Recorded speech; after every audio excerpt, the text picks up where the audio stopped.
Bismillahirrahmanirrahim. Al-Fatihah ila hadratin Nabi Muhammadin sallallahu alaihi wasallam wa ala alihi wa sahbihi wa dhurriyyatihi wa ahli baitihil kiram. Khususan li muallifi hadhil kutub Asy-Syaikh Shihabuddin Ahmad bin Hajar Al-Asqalani wa Syekh Muhammad Nawawi Al-Jawi wa Syekh Mujahid wa Syekh Bukhari wa Syekh Abdul Mu'in Syekh Muallim Syafi'i Hadami wa Syekh Abdul Karim Marzuki wa Syekh Amiruddin wa jami'i masyayikhina wa muallimina wa ustadzina wa li abaina wa li ummahatina wa li futuhil ilmi wal khairi wal hikam. Al-Fatihah.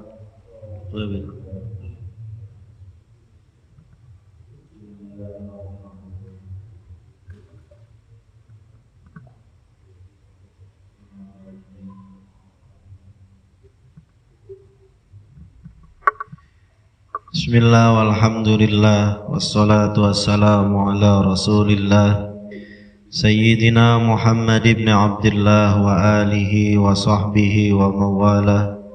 La hawla wa la quwwata illa billah. Wa'lamu anna an-nabiyya sallallahu alaihi wasallam qala la yanbaghi lil alimi an yaskuta bi ilmihi wa la lil jahili an yaskuta bi jahlihi.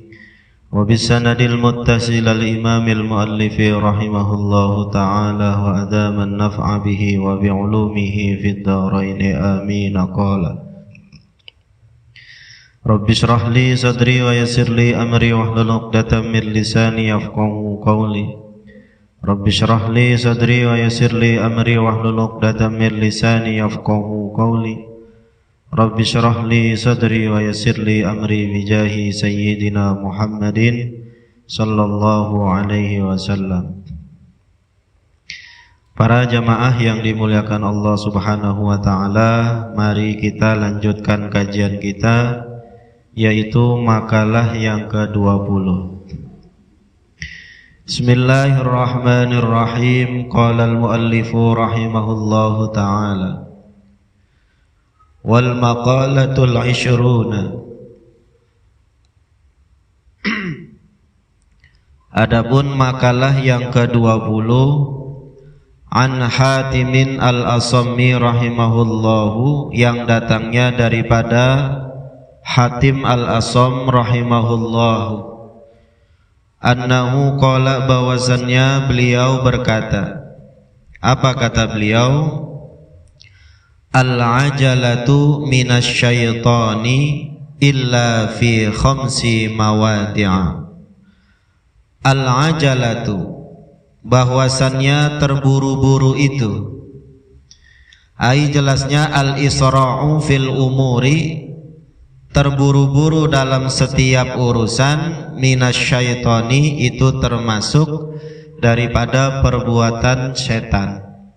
Ya. Jadi kalau orang terburu-buru dalam berbagai hal, itu cerminan bahwasannya dia itu adalah ya berperilaku seperti setan di situ. Jadi al-ajalatu minasyaiton wat ta'anni minallah.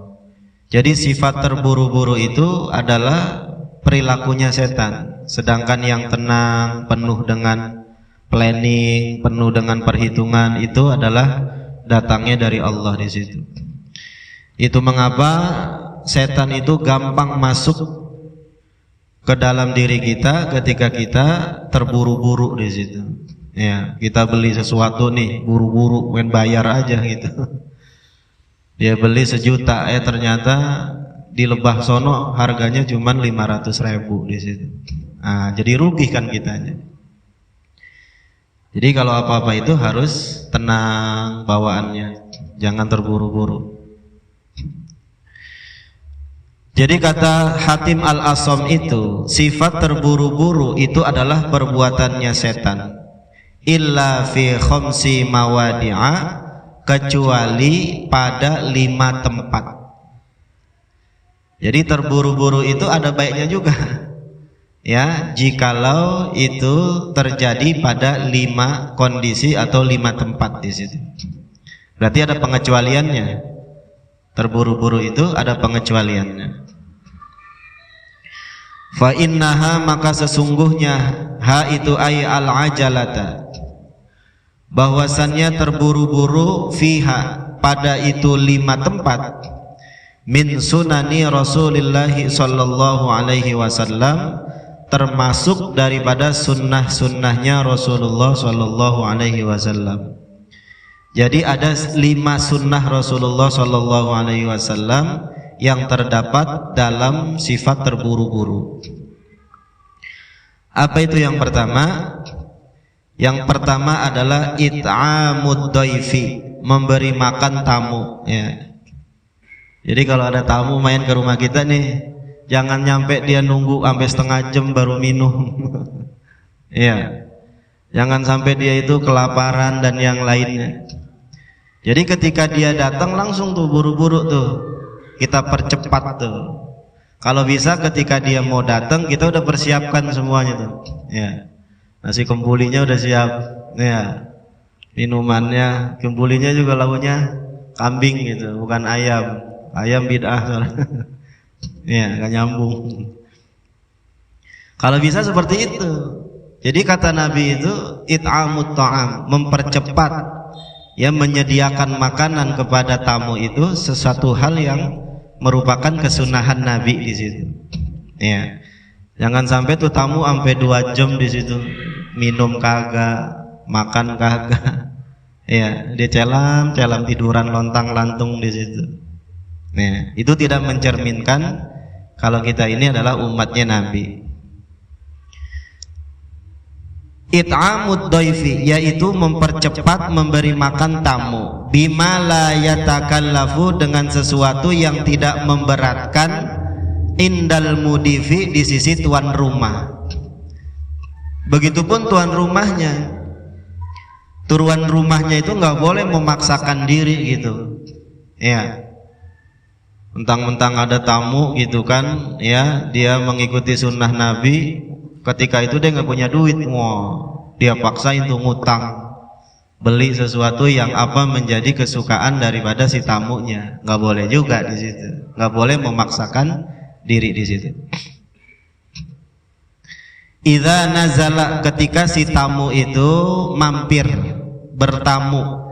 Ai jelasnya idza nazalat dhaifu, ketika bertamu itu si tamu, fi manzilihi, di rumahnya si mudif, ya, si sang punya tuan rumah, si tuan rumah di situ.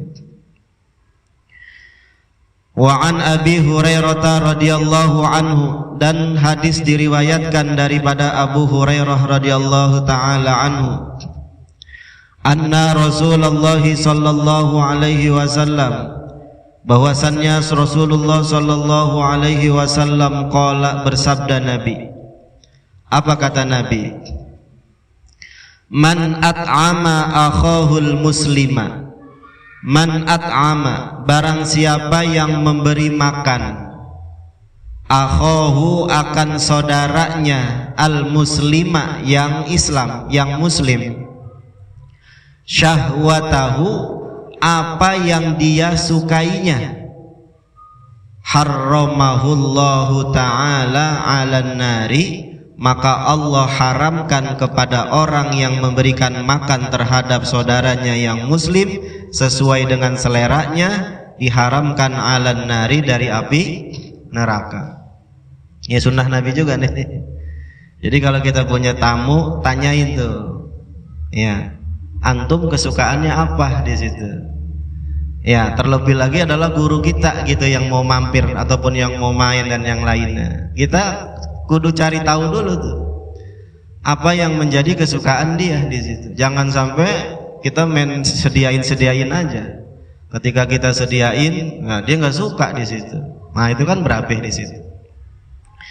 Jadi sedekah yang paling bagus itu adalah sedekah yang terbaik di situ. Nah, salah satunya adalah ketika memberikan makan, ya berikanlah makanan yang sesuai dengan seleranya di situ. Ya, biar kata enak juga, kalau mahal biar kata mahal gitu. Kalau dia nggak suka, ya menjadi sesuatu hal yang sia-sia di situ. Ya. Jadi kalau bisa kita cari tahu. Kalau enggak, kalau kita nggak tahu kita tanya, antum kira-kira maunya apa nih gitu. Biasa makannya apa nih di situ. Ya. Nah, ketika dia nyebut mau sop kambing gitu umpama kata gitu. Nah, baru itu. Ya. Kita sediain. Jadi itu tuh balasannya orang yang memberi makan kepada tamu sesuai dengan selera si tamu, itu dia punya jasadnya itu diharamkan daripada api neraka di situ. Akhrajahu, telah mentakhrij hadis ini Al-Baihaqi oleh Imam Al-Baihaqi. Wa an Abdullah bin Amr bin Al-As, dan hadis diriwayatkan daripada Abdullah bin Amr bin As radhiyallahu anhuma, semoga Allah meridhai keduanya. Anna Rasulullah sallallahu alaihi wasallam qala, bahwasannya Rasulullah sallallahu alaihi wasallam bersabda. Apa kata Rasul? Man at'ama, barang siapa yang memberi makan, akhahu, akan saudaranya, minal khubzi, daripada roti, hatta yushbi'ahu, sehingga si saudaranya itu kenyang.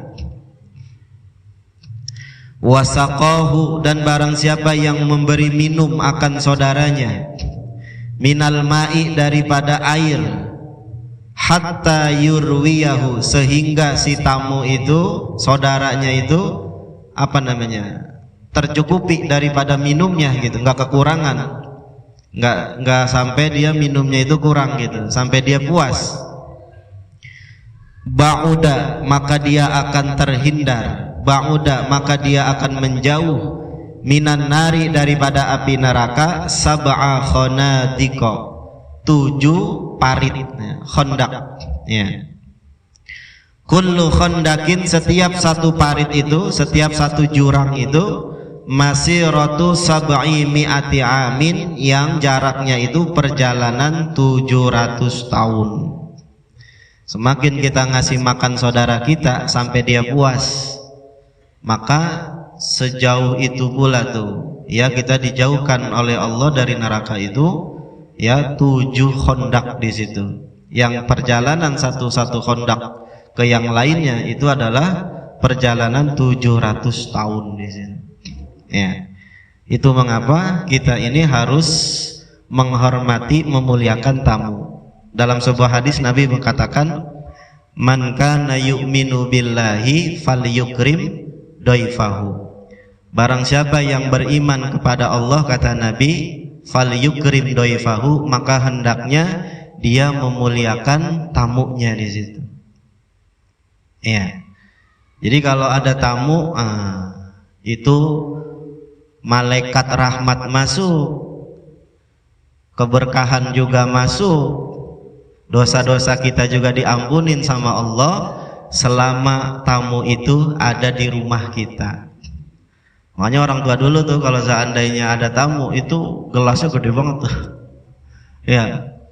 Ketika udah habis tuangin lagi, ketika makanannya berkurang ditambahin lagi di situ.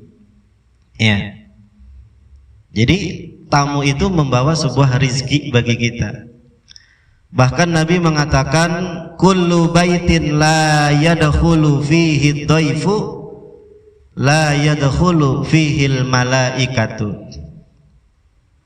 Setiap rumah yang enggak pernah didatengin sama tamu, itu rumah enggak pernah didatengin sama malaikat rahmat di situ.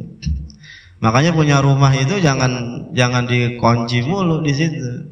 Ya. Ya, kudu ada tamu yang datang. Bahkan itu sesuatu yang kurang baik ketika rumah itu tidak pernah didatengin sama tamu di situ. Ya. Jadi kalau kita dianggap orang yang beriman kepada Allah, maka muliakanlah tamu kita. Dulu di zaman Nabi itu ada sebuah kisah di situ. Jadi waktu itu Nabi itu habis asar, habis ngaji biasa, habis ngaji sama sahabat-sahabat, tiba-tiba ada musafir di situ. Nah si musafir ini dia ikut ngaji sama Nabi. Setelah ikut ngaji kemudian sholat maghrib berjamaah dan sholat isya berjamaah.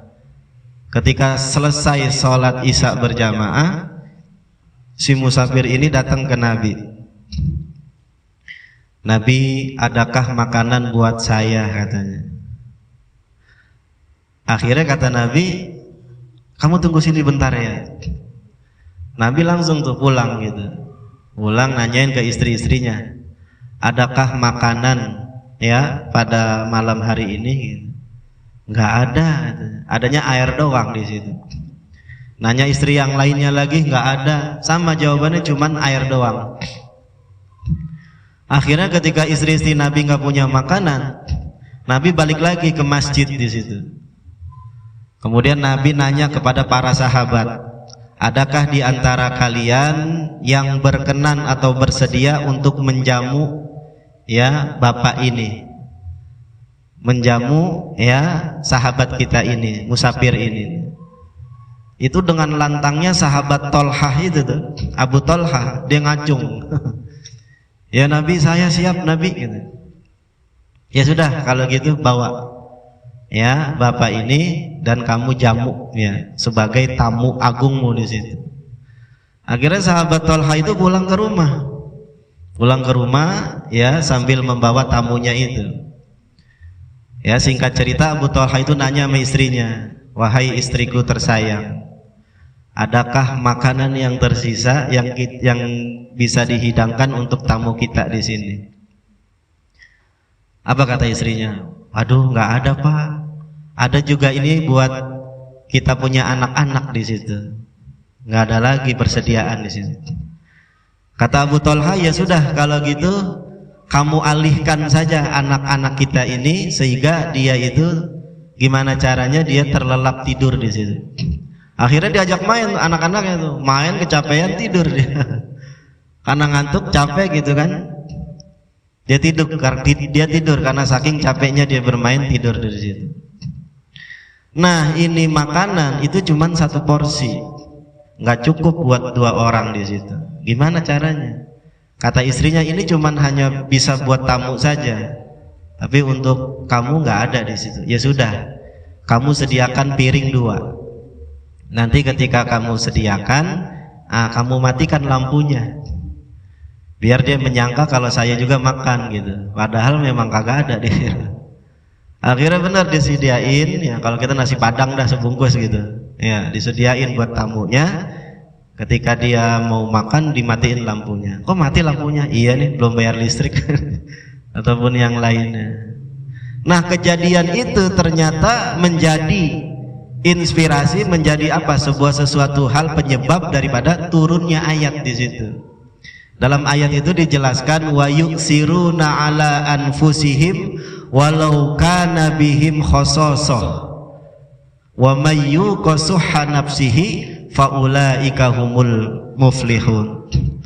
Akhirnya ketika subuh sholat bareng, Rasul langsung manggil Abu Tolhah. Abu Tolhah sini, luar biasa kamu ini ya, meskipun kamu sendiri susah, meskipun kamu sendiri keluarga kamu itu butuh makan, tapi kamu lebih mendahulukan dari memprioritaskan daripada tamu agungmu di situ. Allah sampai menurunkan ayat yang bunyinya itu salah satu potongannya wa ala anfusihim wa yuksiruna ala anfusihim, dan ada sebagian hamba-hambaku itu yang mereka mendahulukan ya orang lain ketimbang dirinya sendiri.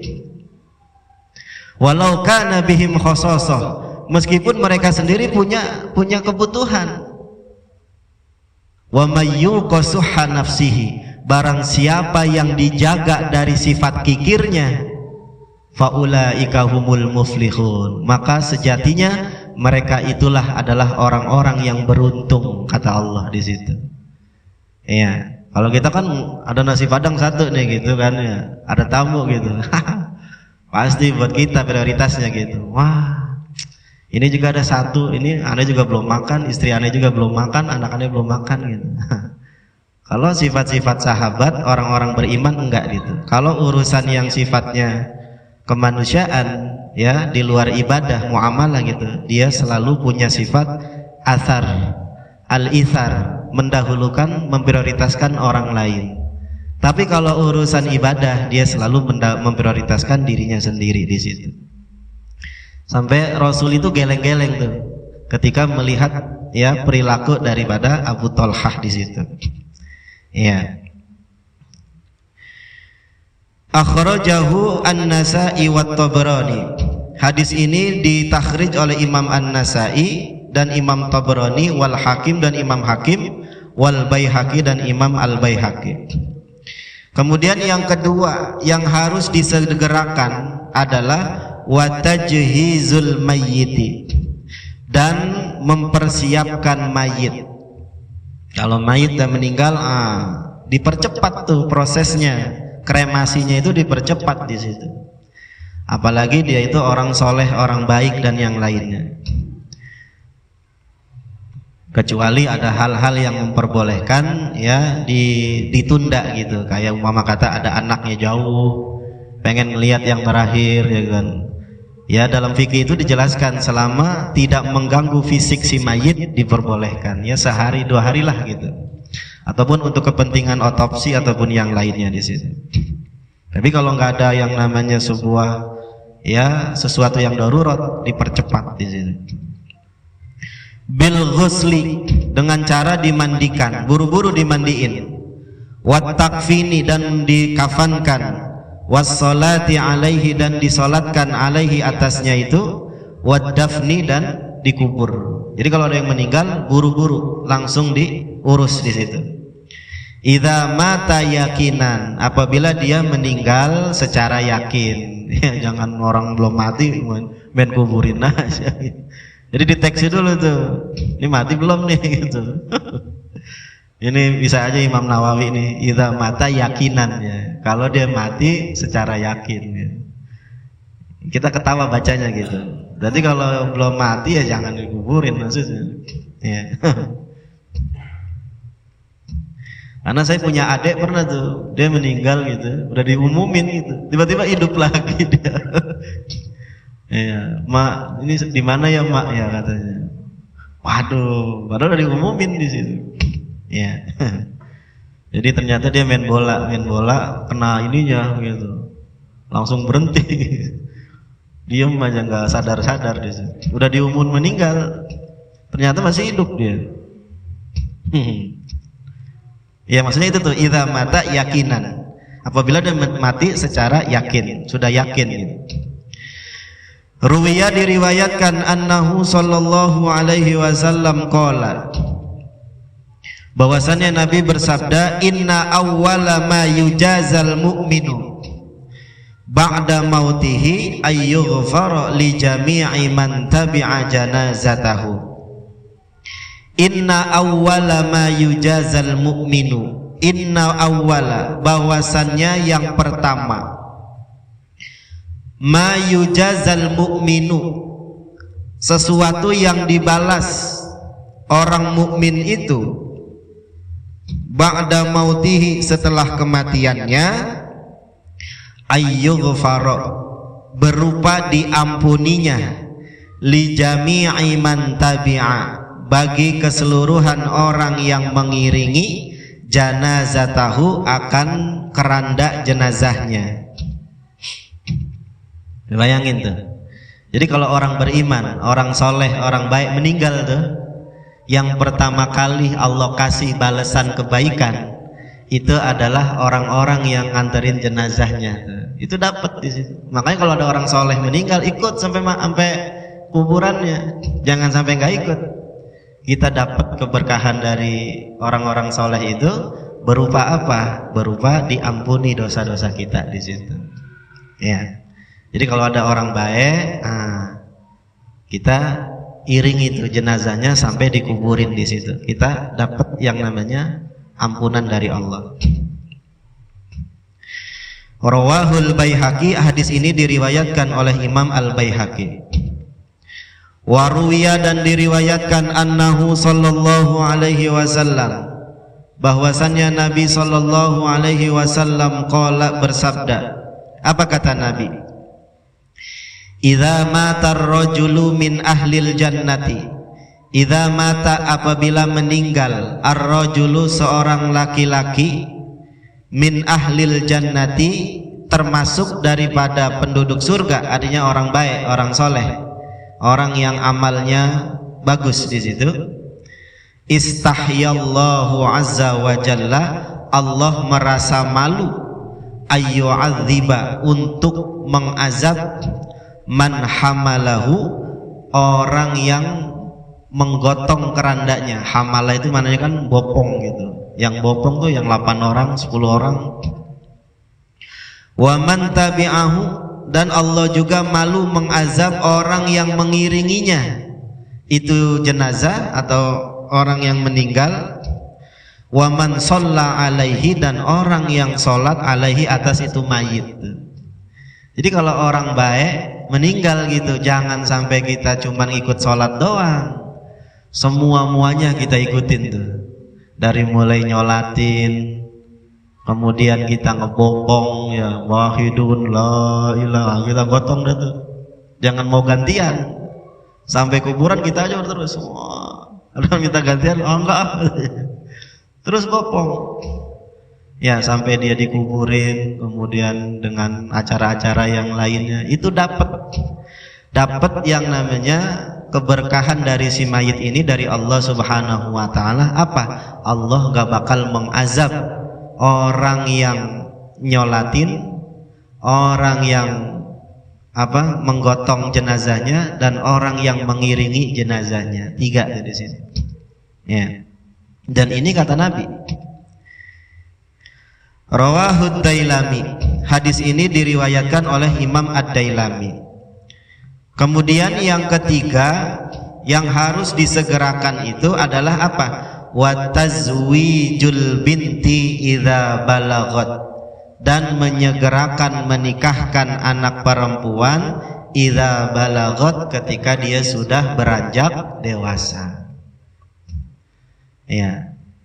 Kenapa? Ya karena untuk zaman sekarang ini, waduh, ya berat gitu. Kalau seandainya mengizinkan kita punya anak yang mana dia sudah baligh dan dia sudah yang namanya kenal sama yang namanya cinta-cintaan gitu, waduh, kita nggak bisa tuh 24 jam jagain dia di situ. Pokoknya asal ada yang mau sama dia, asal dia udah ada ketahuan nih, wah kayak ada yang di ini nih, ada yang disembunyiin anaknya itu yang melakukan pacaran dan yang lain, itu orang tuanya kena di situ. Iya. Nah untuk itu kalau kita punya gelagat, kita tahu nih gelagat kita, wah anak kita ini kayaknya udah ngerti gitu-gituan nih, udah buru-buru kawinin tuh di situ. Karena khawatir kita nggak bisa menjaganya di situ. Disegerakan. Ketimbang dia itu melakukan dosa dan kita juga kena, udah nikahin aja di situ. Ya. An Aisyah radhiyallahu anha.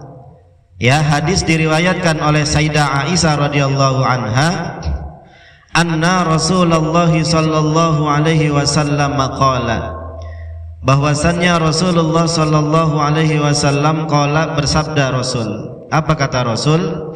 Man zawwaja bintan tawajjahullahu yaumal qiyamati tajal muluki. Man zawwaja, barang siapa yang menikahkan bintan, akan anak perempuannya, tentunya dengan khawatir hal-hal yang tidak diinginkan gitu, maksudnya nikahinnya tuh karena itu gitu, bukan karena yang lainnya gitu. Niatnya itu adalah menikahkan anaknya khawatir terjadi hal-hal yang tidak diinginkan. Nah, orang tua yang seperti itu tawajjahullahu, maka Allah akan menghadap kepadanya itu yaumal qiyamati, pada hari kiamat, tajal muluki, dengan memberikan mahkota raja di situ. Sebagai bentuk apresiasi Allah terhadap orang tua yang dia itu mengkhawatirkan anak perempuannya itu melakukan hal-hal yang tidak diinginkan, ya, itu Allah apresiasikan dengan diberikan penghargaan berupa mahkota kerajaan bagi orang tuanya. Bahkan saya pernah dengar dari saya punya guru gitu, barang siapa yang punya anak perempuan 3, terus dia bisa jaga tuh 3-tiganya sampai mereka menikah tanpa adanya pacaran-pacaran gitu, itu dipastikan dia itu masuk surga di situ. Iya. Akhrajahu Ibnu Syahin. Hadis ini ditakhrij oleh Ibnu Syahin. Kemudian yang keempat yang harus disegerakan, wa qada'ud daini idza wajaba, dan menyegerakan bayar utang idza wajaba, apabila sudah wajib. Maksudnya apa wajib? Ka'an jaa ajaluhu, seperti telah datang tempoknya. Dia janjiin, saya ngutang duit ya, ntar sebulan saya ganti di situ. Nah, kita sunnah tuh mempercepat bayar utangnya. Kalau bisa sebelum daripada jatuh tempo itu dia udah bayar duluan tuh. Karena kata Nabi, inna khiyarakum ahsanukum qada'an, bahwasannya yang terbaik di antara kalian itu adalah orang yang paling bagus dalam membayar hutang di situ. Dari waktunya dia lebih cepat, dan kembaliinnya juga ada perasaan terima kasih di situ. Kita utang sama dia 10 juta gitu kan, sebagai bentuk terima kasih kita nih, gua bawain bandot dah gitu, kambing gitu kan, ataupun kita berupa hadiah apalah gitu. Sebenarnya dalam Islam itu udah ada tuh yang namanya etika dalam membayar hutang di situ. Nabi ngajarin di situ, kagak usah pakai yang namanya riba-ribaan. Sebenarnya Nabi udah ngajarin di situ. Inna khairakum ahsanukum qada'an, bahwasannya yang terbaik di antara kalian itu adalah orang yang bagus dalam membayar hutang di situ. Kita bayar hutang nih, nah kita nih sebagai bentuk terima kasih ya kita beliin apalah gitu, entahkah baju, entahkah kita beliin sesuatu hal yang dia senengin gitu, sebagai bentuk terima kasih kita di situ. Jangan minjem segini kalau balikin segitu lagi gitu kan. Ya walaupun ya itu nggak jadi masalah gitu, cuman kan ahsanukum tuh kata Nabi, yang terbaik itu begitu. Ya, bahkan Nabi mengatakan matlul ghani zulmun, menunda hutang itu bagi orang yang sudah ada duitnya, zulmun, itu kezoliman. Sebenarnya dia ada tuh duit untuk bayar hutang, cuman nama dia ditunda-tunda. Selama dia nunda, selama itu pula dia setiap harinya itu dosa sama orang itu. Kenapa dosa? Karena dia menyakiti orang yang ngasih hutang itu. Ya, udah gitu dia masang status lagi kan, ya Allah, lagi di London gitu. lagi di mana gitu, dia pamerin makanan, restoran, beli ini beli itu. Padahal dia yang punya utang nih, yang ngutangin itu lagi butuh juga gitu. Dia bukannya malah bayar, tapi malah menunda-nunda di situ. Nah, itu dosa tuh dia setiap harinya di situ.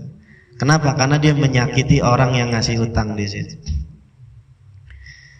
Ya, jadi kalau kita seandainya udah punya nih uang buat bayar, buru-buru dah kita kasih ke dia gitu. Nih saya balikin ya. Makasih banyak, ente udah bantuin aneh di situ. Mudah-mudahan ente nambah sehat, rezekinya banyak, tambah berkah dan yang lain begitu. Ini sedikit nih buat anak antum nih gitu. Begitu. Ahsanukum qada'an. Ya. Jadi kalau kita udah punya uang, maka menyegerakan kita bayar utang di situ. Kemudian yang harus dipercepat lagi yang terakhir adalah wat-taubatu, adalah menyegerakan taubat minadz-dzambi, daripada dosa, idza faroto, apabila dia melakukan dosa, melakukan kesalahan. Ya, jadi kalau kita punya kesalahan, kita melakukan maksiat, maka buru-buru taubat. Kenapa? Karena kita nggak tahu umur kita ini, ya, kapan matinya kita nggak tahu di situ. Kecuali kalau seandainya mati itu ada pemberitahuan gitu kan. Ya ayyuhan nas, wahai manusia, besok yang mati si anu mah enak gitu. Ini kan nggak ngasih tahu. Tahu-tahu habis ngobrol paginya mati di situ. Nah itu dia. Kullu bani Adam khatta'un. Setiap anak Adam itu pasti melakukan kesalahan. Wa khairul khatta'in ya at-taubah. Dan sebaik-baiknya ya orang-orang yang melakukan kesalahan dia menyegerakan taubatnya di situ. Nah, faroto itu biwazni kotala. Faroto itu wazannya kotala. Ya, ai jelasnya taqaddama ya telah terdahulu. Wa an Ibnu Umar radhiyallahu anhuma, dan hadis diriwayatkan dari Ibnu Umar radhiyallahu anhuma, in kunna, jika kami dahulu, lana'uddu, pastilah kami menghitung, li Rasulillahi sallallahu alaihi wasallam, bagi Rasulullah sallallahu alaihi wasallam, fil majlisi, di dalam majlis, yaqulu, beliau itu selalu mengucapkan Rabbighfirli wa tub alayya innaka antat tawwabul ghafur mi'ata marrah. Itu Ibnu Umar itu kalau lagi di masjidnya Rasul, kalau lagi ngaji ame Rasul, itu Rasulullah itu selalu mengucapkan Rabbighfirli wa tub alayya innaka antat tawwabul ghafur mi'ata marrah, 100 kali. Bayangin tuh, orang yang sudah dijamin ya daripada dosa tapi masih tetap ya beristighfar kepada Allah, setiap majelisnya itu selalu mengucapkan 100 kali. Rabbighfirli, Rabbi ya Tuhanku, ighfir, ampunilah aku, ampunilah olehmu, li kepada diriku, watub, dan terimalah taubatku, watub, dan terimalah taubatku, alayya, atas diriku, innaka antat tawwabul ghafur, sesungguhnya engkau itu zat yang maha menerima taubat hambanya. Bayangin tuh, yang seharusnya melakukan ini adalah kita gitu, bukannya Nabi. Kenapa? Karena Nabi kan sudah maksum di situ. Harusnya kita nih kalau ngaji ya baca 100 istighfar atau baca doa ini nih. Ya. Satu lagi. Wal maqalatul hadiyata wal isyruna. Wal maqalatul hadiyatu wal isyruna. Adapun makalah yang ke-21.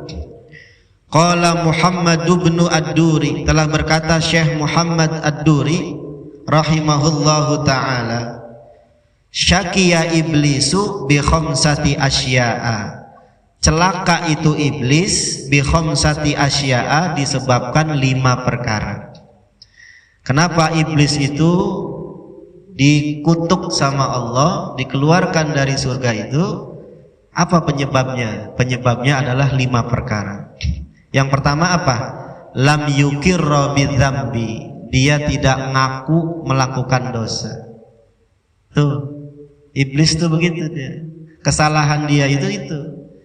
Dia melakukan dosa tapi dia nggak ngaku di situ. Ayat jelasnya lam ya'tarif, dia tidak mengakui bihi dengan dosanya itu ala nafsihi, atas dirinya. Dia ngaku dosa, justru dia nyalain Adam di situ. Ya, nggak boleh gitu. Kalau kita melakukan dosa ya kita harus gentle. Kita harus mengakui ya kalau kita ini melakukan kesalahan. Kemudian yang kedua, walam yandam, dan iblis itu nggak nyesel.